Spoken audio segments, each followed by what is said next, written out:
নাই কামৰ বুজা চৰকাৰী কাৰ্যালয়ত পুৱাতেই আয়োজন ভোজ ভাতৰ দুপৰীয়া পৰ্যন্ত অনুপস্থিত বিষয়া কৰ্মচাৰী চৰকাৰী কৰ্মচাৰীৰ কৰ্ম সংস্কৃতিৰ নমুনা দেখি হতবাক হ'ব আপুনিও ৰাজ্যত শেষ হ'ল লোকসভা নিৰ্বাচনৰ ভোট গ্ৰহণ মুখ্যমন্ত্ৰী ব্যস্ত বহিৰাজ্যৰ নিৰ্বাচনী প্ৰচাৰত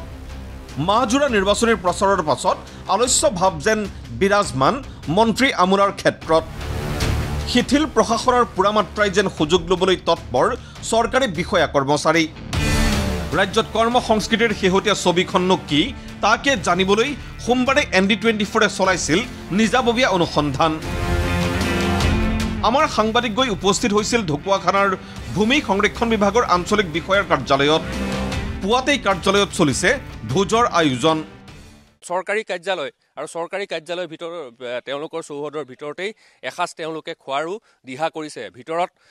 আমি দেখিছোঁ যে দুই এজন কৰ্মচাৰী আছে তেওঁলোকৰ বিষয়ে ইয়াত নাই আজি তেওঁলোকে কিন্তু সকলোৱে মিলি এসাঁজ খোৱাৰ যোজা চলাইছে কি বনাইছে আজি আইটেম কি আছে আপোনালোকৰ আলু দালি আজি সকলো একেলগ হৈছে নেকি হয় হয় সকলো একেলগ হৈছে সেইকাৰণে খানা খাইছে খানা অকণমান আপোনালোকৰ আজি কাম নাই নেকি ফিল্ডত কাম নাই আজি নাই বাকী সপ্তাহৰ প্ৰতিদিনে থাকে নেকি আজিতো সোমবাৰ আজি আপোনালোকৰ কাম নাই সেইকাৰণে খানা আজি কাম মানে আমাৰ আছে এতিয়া চাইডলৈ গুচি যাম উঠোত ভাত কেইটামান খাই লওঁ খাবলৈ কেউটা গপ খাইছিলোঁ ইয়াত আহি কাৰ্যালয়টোত উপস্থিত নাছিল খণ্ড বিষয়াজন কাৰ্যালয়টোত থকা চতুৰ্থ বৰ্গৰ কৰ্মচাৰীজনে কৰে ছাৰৰ অনুপস্থিতিৰ আঁৰৰ ৰহস্য আজি না কিয় না এতিয়া চাইহে জানিব না প্ৰায় কিমান আপোনালোকৰ এমপ্লয় কিমান আছে ইয়াতে এমপ্লয় 8জনমান আছে সকলোখিনি আহে নে এই সদায় আহে এইখিনি মানুহ সদায় আহে এতিয়া চাওক কাৰ্যালয়টোৰ ভিতৰ ভাগৰ জৰাজীৰ্ণ ৰূপ দৰ্জা খিৰিকীলৈ যদি চাই তেতিয়াহ'লে কিন্তু প্ৰায় তথ্যইব একোটা অৱস্থা কাৰণ কোনোবা এখন দৰ্জাত হয়তো আপুনি গ্লাছ নেদেখিব কোনোবা এখনত হয়তো একেবাৰে এই জৰাজীৰ্ণ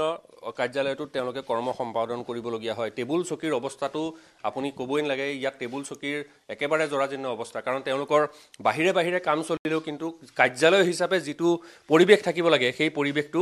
একেবাৰে নাই গতিকে আপুনিও ফিল্ডতে কাম কৰে নেকি আমাৰ সাংবাদিকৰ দল গৈ উপস্থিত হৈছিল ঢকুৱাখানাৰ মহকুমা কৃষি বিষয়াৰ কাৰ্যালয়তো তাৰে দুটা কোঠাত সদায় ওলমি থাকে তলা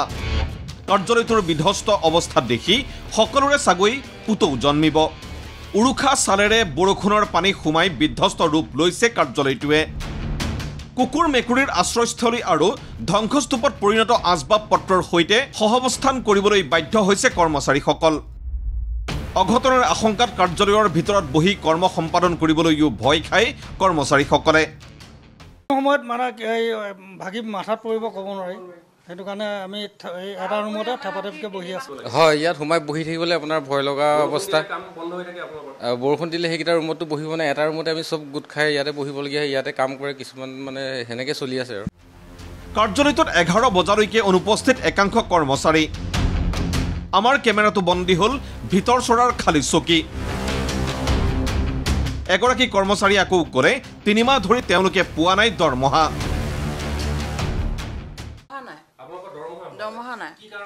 কি কাৰণে হোৱা নাই মানে আমাৰ ইয়াৰ পৰা SDO মানে ট্ৰেন্সফাৰ হ'ল এতিয়া দৰমহা নাই বঙাইগাঁৱতো একেই পৰিৱেশ বঙাইগাঁৱৰ কাৰ্যবাহী অভিযন্তাৰ কাৰ্যালয়তো চলিল আমাৰ অভিযান অকণমান যদি দৃশ্য দেখুৱাও আয়ুষে যদি দেখুৱাই ঠিক 9:30 লগে লগে চৰকাৰী কাৰ্যালয়ত কৰ্মচাৰী উপস্থিত হ'ব লাগে আমি যদি ইয়াৰে ঘড়ীটো দেখুৱাও আয়ুষে জুম কৰি দেখুৱাবলৈ যত্ন কৰিছে এয়া দেখিবলৈ পাইছে প্ৰায় 10 বাজিবৰ হৈছে 10 বাজিবলৈ মাত্ৰ 5 মিনিট বাকী আছে আৰু এই যিটো কাৰ্যালয়ৰ এইটো ঘড়ীত বৰ্তমান 10 বাজিবলৈ 5 মিনিট দেখুৱাই আছে কিন্তু ইয়াত যদি আপুনি দেখিবলৈ পাইছে ইয়াতে চকী ইয়াত ফুলদানি হৈ আছে আৰু ফাইলৰ দম টেবুলে ফাইলৰ দম পাছে নাই কোনো নৰমনিছ সময়ত নাহে বিষয়া কৰ্মচাৰী অকণমান আমি যাবলৈ যত্ন কৰিছোঁ আয়ুষ যেহেতু মোৰ সৈতে আছে আমি যদি দেখুৱাওঁ এইটো এটা কাৰ্যালয় এয়া দেখিবলৈ পাইছে আমি ঘড়ী দেখুৱাইছিলোঁ তাত 10 বাজিবলৈ মাত্ৰ 5 মিনিট বাকী আছে আৰু ইয়াতে আৰু এটা আমি কথা আমি বৰ্তমান দৃশ্য দেখুৱাব বিচাৰিছোঁ আমি ND24 দৰ্শকসকলক দৃশ্য দেখুৱাব বিচাৰিছোঁ অৰ্থাৎ চৰকাৰী কৰ্মচাৰীৰ কৰ্ম সংস্কৃতিৰ নমুনা আমি ND24 দৰ্শকসকলক বঙাইগাঁৱৰ পৰা দেখুৱাই গৈ আছোঁ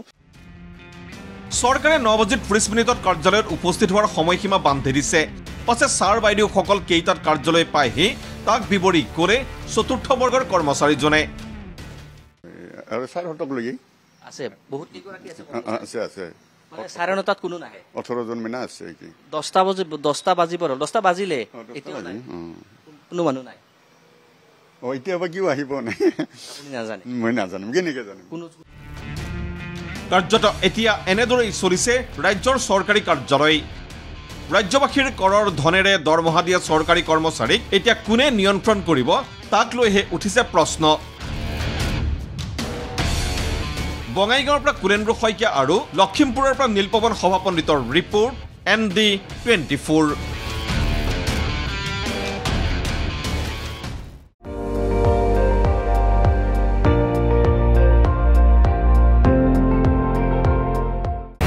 আপুনি চাই আছে ND24 সৰ্বশ্ৰেষ্ঠ নহয় সৰ্বোত্তমৰ দৌৰত